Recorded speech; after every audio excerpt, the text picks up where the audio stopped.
Hello, Your Excellency. I'm Simon Park, and short-term work in Britain has had a positive impact on improving employment rates centered on women. Recently, however, the expansion of short-term work has negatively affected employment policies, such as incomplete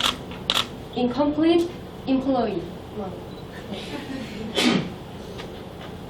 So I would like to ask you what you think of short-term work and what are the solutions?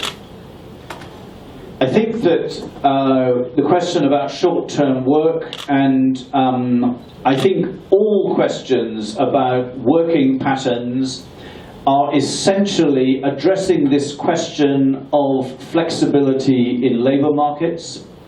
And recently, the trend has been towards increasing flexibility in labour markets.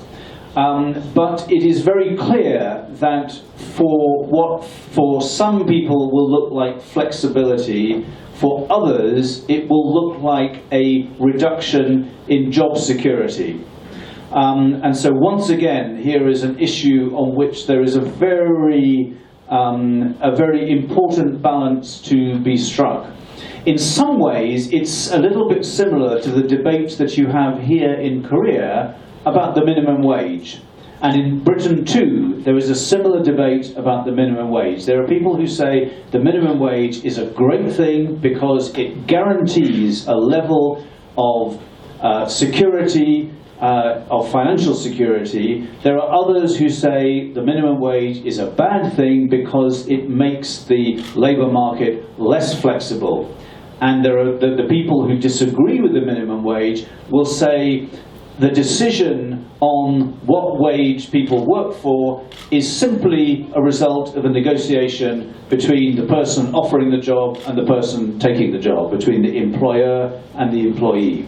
And in a similar way, I think some of these regulations about working hours, about part-time working and so on, I think again there is this very difficult question. My own feeling is that I think that we need a combination of the two things. I think that that flexibility and and encouraging employers and companies and institutions to offer part-time work, to offer flexible working hours, I think that is all a good thing.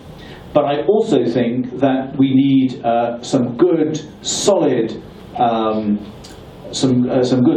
basis of regulation to ensure that this doesn't mean that employees are being exploited, and that flexibility in the labour market simply means a labour market which is all in favour of the employers and in which the employees struggle to kind of sustain their kind of fundamental rights and so on.